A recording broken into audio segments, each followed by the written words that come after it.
Sige, TikTok tayo. Next time na lang po. Hindi. Ngayon, ipipilit natin ngayon. Ganito. Right, tapos. Bakit? Okay lang yan, audience na yan. Practice na yan. Practice na yan. Para masanay ka. Mas madami pang manonood sa'yo pag nakalabas ka dito. Kaya lang, ganun. Paper sign kita, sinasabi ko sa'yo. Sumuko kaya men. Ganito. Kaya men, Papa Choms. Kaya ang hirap, mas madali pang turuan yung bata. Ganito ka. Right. Tapos ganito. Hindi mo tinamaan dun. Ganito. Tapos, ganun. Ay! Muntik pa magtama yung ulo namin eh.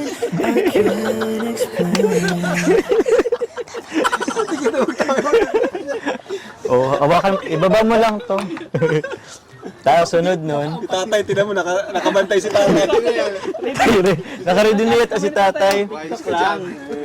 Yung pag-ayo ay sasayaw sa kugat. Ayun. Ikutin. Habang tayo ay What is this I'm feeling? I can't explain.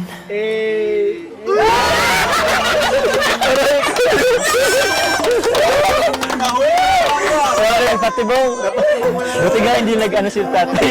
huli mo na naman sa patibong. Ikaw, baka may gusto kang tanungin sa akin para naman ano. Anong gusto mong malaman sa akin? Matagal ka na po sa Kalingap, Kuya Jomar. Sa Kalingap.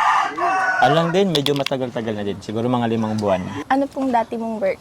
Bale, before ako sa Kalingap, naging ahente ng sasakyan. Matanong ko lang, Carla, kasi din parang napapatanong din ako.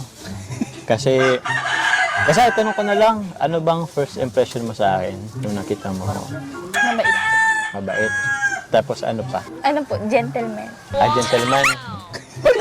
Parang hindi ka ba't di ka nag-agree? Gentleman po. Tapos, grabe. Gentleman. Thank you. Ano pa? Nagabang pa. Ikaw ba, di mo ko tatanungin kung anong first impression ko sa'yo? Ano po? Ano to?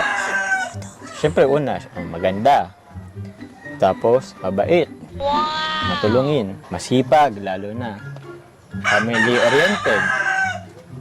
Dami ah. God-fearing. Dami na din. Ang dami na pala. First impression lang naman pala. Pero siguro yun na yun.